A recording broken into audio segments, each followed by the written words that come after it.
Aquí tenemos algunas consideraciones que hay que tomar para considerar que una función picadillo es eficiente.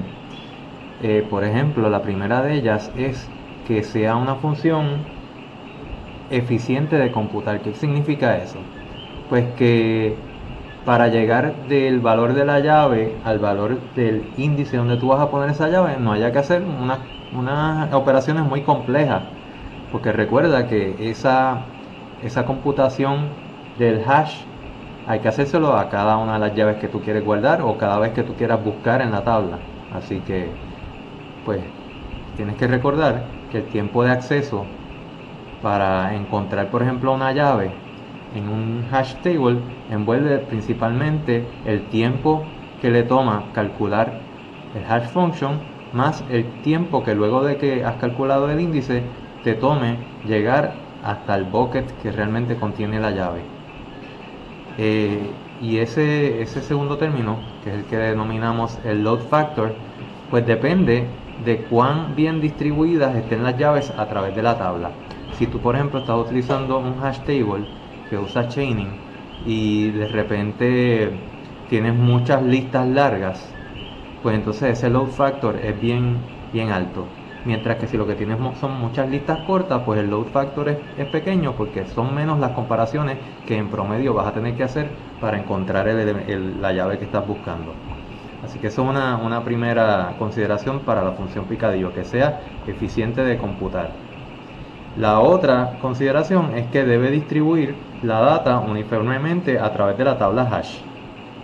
Es decir, dado una cantidad de datos, pues que los vaya poniendo aprovechando los diferentes buckets que hay en la tabla hash, que no te los ponga todos en el mismo bucket o que cree muchísimas colisiones. ¿Okay? Eh, en particular, es importante, por lo menos en los artículos que yo he leído sobre hash functions, que llaves que se parezcan queden después del hash function en buckets lejanos.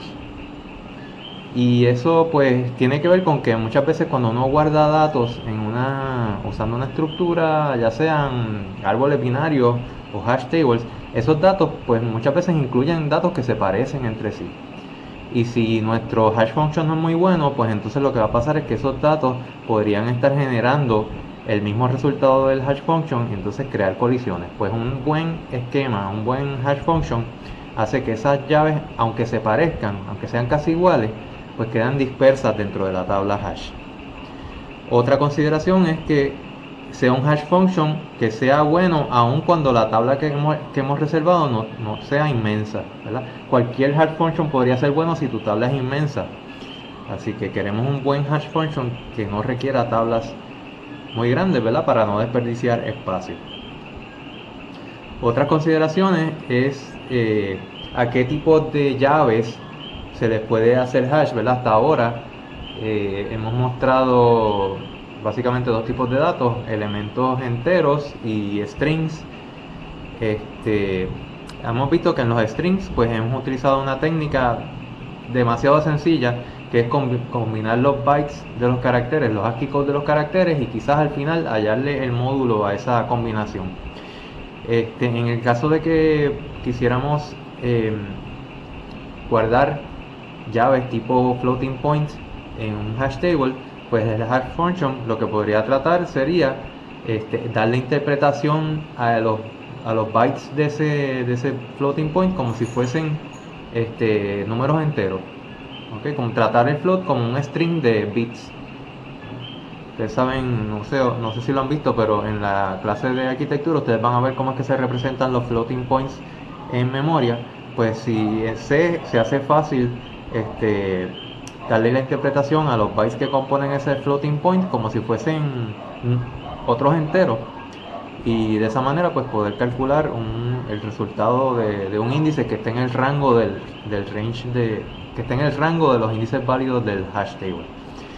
Si lo que quisiéramos guardar en el hash table fuese un objeto, pues el hash function podría ser combinar valores de los data members o usar alguno en particular. Ese ejemplo lo vimos en el ejemplo que vimos de los empleados de la compañía, ¿verdad? Teníamos el nombre, teníamos la edad o el año de nacimiento, el seguro social, pues vimos diferentes opciones escogiendo data members particulares, pero eso no quita que podríamos combinar inclusive data members para hallar el resultado del hash function.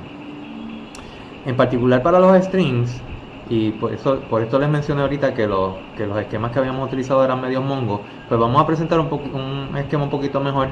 Te presento la siguiente preocupación. Supón que tenemos una tabla de tamaño 13 y usamos el hash function que calcula, de hecho esto debería ser 13 aquí. Supón que tenemos una tabla de tamaño 17, perdón, y usamos como hash function para los strings una suma de los ASCII codes de ese string módulo 17. Ok, pues fine, eso por lo menos logra establecer que el resultado de hash function esté entre 0 y 16. Sin embargo, el problema es que strings que tengan exactamente las mismas letras, pero en diferentes permutaciones de las letras, como arce y crea, que son dos strings que tienen las mismas letras pero en diferente permutación, y caer, pues tendrían HK, es decir, tendrían una función hash, resultado de una función hash iguales. Inclusive que no tiene las mismas letras, pero que los ASCII codes, pues la suma de ellos da la casualidad de que da lo mismo módulo 17, pues quedarían ¿verdad? Crearían colisiones. Pues mejor que simplemente sumar los ASCII codes sería hacer una suma pesada. Es decir, quizá pues al primer elemento de al primer ASCII code de ese string, pues multiplicarlo por una cierta constante. El segundo, multiplicarlo por una cierta constante a la 2. El tercero, multiplicarlo por una cierta constante a la 3, ¿verdad? Y de esa manera darle un peso a cada posición en el string, de manera de que, por ejemplo, la suma pesada de arce pues no diera lo mismo que la suma pesada de crea. ¿Okay? Esa es la idea. Y se ha encontrado que para esas constantes que tú multiplicas las diferentes posiciones del string, lo mejor es utilizar números primos. Hay gente que se dedica, pues, entre otras cosas, a tratar de lograr las mejores hash functions posibles que distribuyan las llaves de la manera más equitativa. Y eso, pues, resulta que se puede lograr con combinaciones de lo que se llaman funciones de difusión. Y eso, una función de difusión es una función que, dado dos llaves que se parecen mucho, que difieren solamente en un bit, pues una función de difusión es una función tal que cuando yo le busco la fusión a esas dos cosas que se parecen mucho, pues el resultado se diferencia mucho, son bien diferentes. A eso se le llaman funciones de función. Funciones tal que si me llegan dos cosas parecidas, el resultado de esa función es bien distinto. Por ejemplo, ¿qué son buenas funciones de difusión? Pues una función que meramente sume una constante a la llave, pues eso no es una buena función de difusión, porque dos números que estén bien pegaditos, si lo que le hago es sumarle una constante a cada uno, pues me van a seguir quedando pegaditos. Sin embargo, hay otras funciones que se han descubierto que sí producen ese efecto de separar dos cosas bien parecidas, pues hacer que sus hash functions sean bien distintas. Por ejemplo, cosas tan sencillas como esta: agarrar la K y hacerle un shift left m veces y luego hacerle un XOR contra la K. Y entonces noten que lo chévere de estas funciones de difusión que se han encontrado es que utilizan operaciones que son light, son livianas, no son divisiones o multiplicaciones, son shifts y XORs. Otra función que se ha encontrado que es de difusión es multiplicar acá por un primo. Eso también es una función de difusión. Bueno, que se ha encontrado que aunque K, yo tenga dos Ks que se parezcan mucho, si las multiplico por un primo, pues entonces los resultados que me van a dar son cosas distantes. Al usar una buena función de difusión, cada uno de los bits del output debe tener una posibilidad de cambiar cuando cambiamos un solo bit del input. Eso es básicamente lo mismo que te dije ahorita. Si se parecen mucho los inputs, la función de difusión va a arrojar resultados bien distintos. Y las funciones que se comportan de ese modo tienen una buena probabilidad de que generen una distribución uniforme de valores hash. Es decir, las funciones de difusión distribuyen bien las llaves a través de la tabla hash. Y aquí te tengo un link por si acaso quieres leer más. A mí me parece muy interesante el diseño de las funciones hash porque combina facetas experimentales y facetas teóricas que pues no sé, es interesante para mí dentro de estructura de datos cuando se mezclan esas cosas. Anyway, aquí hay un ejemplo de un hash function que se utilizó en algún momento. Yo creo que es bastante viejito, así que posiblemente ya no se utiliza. Pero fíjate que es un hash function que recibe un puntero a carácter, o sea que lo que recibe básicamente es un string, ¿verdad? Como aprendieron ustedes en C++, los strings en C pues son arreglos de caracteres o punteros a caracteres. Pues esto, fíjate que lo que tiene adentro esto es un loop que va pasando por cada uno de los caracteres de ese string y acumulándolo en una variable a la que le hace diferentes shifts hacia la izquierda y hacia la derecha y XORs, y al final, después de todos esos shifts, qué sé yo, pues te devuelve el resultado. Así que él está procesando, por eso de hecho es que se le llama hash function, porque estás agarrando y haciéndolo un picadillo de todo lo que contiene ese dato para convertirlo en algo que luego te sirva para usarlo como índice en el hash table. Okay, así que aquí lo importante es que estamos utilizando todos los caracteres del string y estamos de alguna manera, ¿verdad? A pesar de que no sea tan obvio, estamos aplicándole algún peso a cada uno de los bytes que estamos leyendo. Y esa combinación al final, después de todos esos shifts y XORs, pues se supone que me genere algo que me ayude a distribuir esas llaves uniformemente dentro del hash table. Aquí tenemos otro hash function.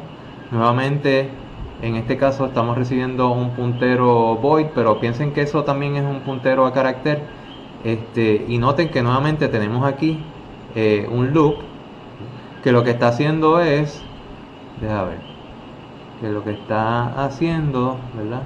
Ese puntero te lo convierten a un puntero a carácter aquí en esta parte, y en este loop están yendo y agarrando diferentes partes de ese string y combinándola de manera extraña usando XORs y multiplicaciones inclusive para eventualmente pues tener un resultado. Y finalmente, este es el hash function que en algún momento se utilizó en Python. Nuevamente noten que es un hash que recibe un puntero a caracteres, y nuevamente tenemos un loop donde se están agarrando los caracteres de ese string y se están acumulando usando XOR dentro de otra variable a la que eventualmente se le hace un XOR con el tamaño del string y un chorrete de otras cosas. Digo, no son tantas en este caso, esta es de las más sencillas, y eventualmente se devuelve el resultado. Algo que caracteriza las funciones hash es que tú vas a encontrar números como estos que tú te preguntas de dónde rayos se sacaron ese factor. Pues en este caso ese 1003 es un primo, pero no es cualquier primo. Esto tiene que haber pasado por una experimentación con datos reales, en donde la persona que lo creó pues lo trató para diferentes sets de datos y se dio cuenta de que difundía bien la data a través del hash table. Y con eso terminamos.